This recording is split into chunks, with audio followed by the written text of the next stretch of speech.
Muitas formas de produzir eletricidade dependem indiretamente da energia do Sol. Sem ela, não haveria o regime de chuvas que alimenta os reservatórios das usinas hidrelétricas. Mas são as células fotovoltaicas, conhecidas há menos de 4 décadas, que permitem a transformação direta da luz em eletricidade. O desenvolvimento da tecnologia de células fotovoltaicas no Brasil começou por volta de 1980 na Universidade Estadual de Campinas, a Unicamp, e também aqui no Laboratório de Microeletrônica da Escola Politécnica da USP, em São Paulo. Nesses últimos 7 anos, a pesquisa deu passos muito importantes que já resultaram no desenvolvimento de novos materiais mais baratos e também de processos de fabricação que dentro de pouco tempo deverão viabilizar a conversão em larga escala da energia solar em eletricidade. Esse é um motorzinho que funciona com uma célula solar. Aqui dentro fica o motor e aqui é a célula. Se a gente aponta a célula para a luz, o motor começa a funcionar e a hélice a girar. Olha só. Um barato. Esse é um exemplo da potencialidade da energia solar para a geração de eletricidade, né? O princípio de funcionamento de uma célula fotovoltaica pode ser compreendido através desta animação. Este é um corte transversal de uma célula com os contatos elétricos na superfície e 2 regiões diferentes de silício. Uma do chamado silício do tipo P e outra de silício do tipo N, que fica junto à superfície da célula. A diferença física entre esses 2 tipos de silício cria um campo elétrico permanente na junção entre os 2 materiais. A absorção da luz gera cargas elétricas positivas e negativas, que se repelem mutuamente. As cargas negativas, ou elétrons, são atraídas pelo campo elétrico e pelos contatos na superfície da célula, gerando uma corrente elétrica.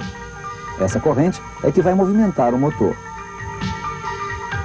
O processo de fabricação de uma célula solar começa com uma lâmina de silício de alta pureza, uma lâmina como essa daqui, e que nós vamos construir uma camada difundida sobre ela para que nós possamos gerar eletricidade a partir dessa lâmina. Depois de feita essa difusão sobre a lâmina, a criação dessa camada que vai propiciar a geração de eletricidade sobre a lâmina, nós precisamos retirar a corrente elétrica da lâmina. Então nós precisamos colocar contatos nas 2 superfícies da célula.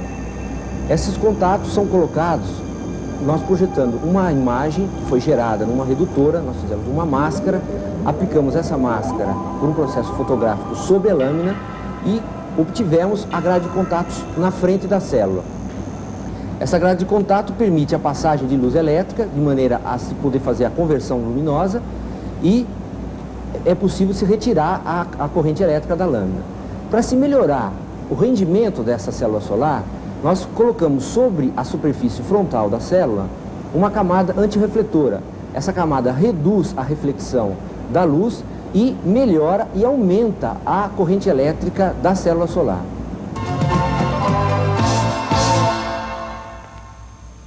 O professor Adno de Andrade é o coordenador das pesquisas com células solares aqui na USP. O que é que motivou essas pesquisas que vocês vêm desenvolvendo desde 80? Foram várias razões. A primeira delas é a grande afinidade que há entre uma célula solar e o processo de fabricação de transistores e circuitos integrados, que é a tecnologia que esse laboratório vem desenvolvendo desde 1968. A segunda razão é que, por volta de 79, 80, fomos consultados por empresas da área de telefonia que se interessaram em ter uma opção brasileira para a fabricação de células solares de silício, que até então eram importadas por essas empresas para a fabricação de painéis, que eram vendidos para o sistema Telebrás, onde eram usados na energização de sistemas de retransmissão de telefonia. Quais são as principais linhas de pesquisa que vocês vêm desenvolvendo? Nós trabalhamos com células solares de silício monocristalino, células solares de silício policristalino e, mais recentemente, com células solares de silício amorfo. Qual é a diferença entre esses 3 tipos de células solares?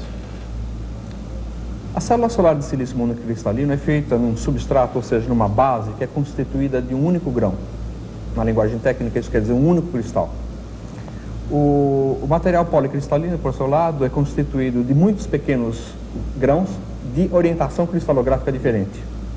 E o material amorfo consiste na deposição de uma película muito fina de silício em cima de um substrato de vidro ou de aço inoxidável. Cerâmica também é utilizada. Nesse laboratório da USP é feita a caracterização de cada tipo de célula desenvolvido. Medidas da corrente elétrica e da tensão, por exemplo, ajudam os pesquisadores a avaliar os melhoramentos. Até agora, os melhores resultados em termos práticos foram obtidos com as células de silício monocristalino.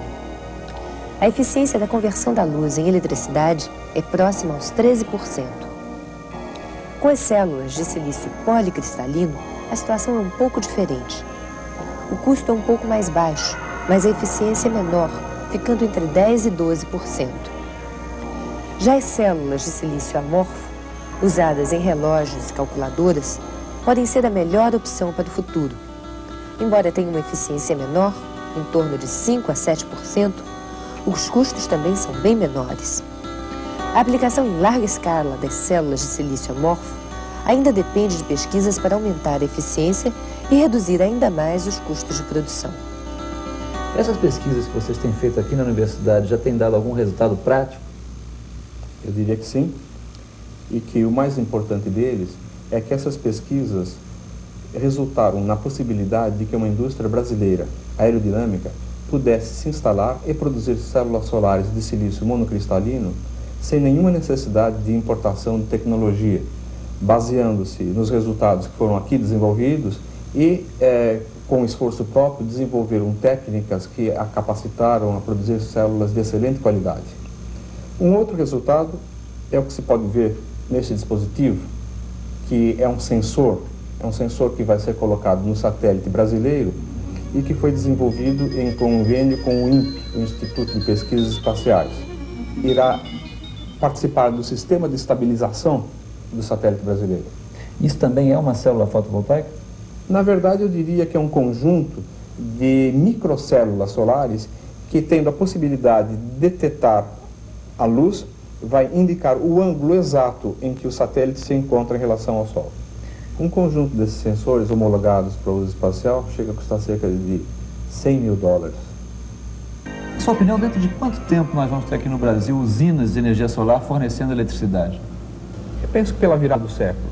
Hoje, eu diria que sistemas pequenos e médios já poderiam ser instalados para atendimento de pequenas comunidades.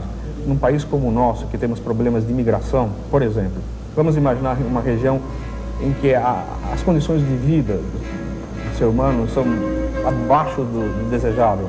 Sistemas fotovoltaicos poderiam ser instalados para bombeamento de água, para as necessidades básicas de uma pequena comunidade, como funcionamento de uma máquina de costura, uma pequena oficina, armazenamento de vacinas.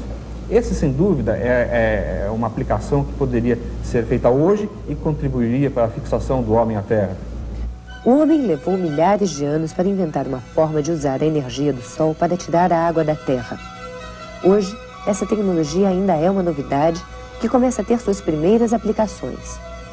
Mas com os investimentos em pesquisas, os custos deverão ser cada vez menores e o homem poderá, então, dispor de grandes quantidades de energia barata e não poluente.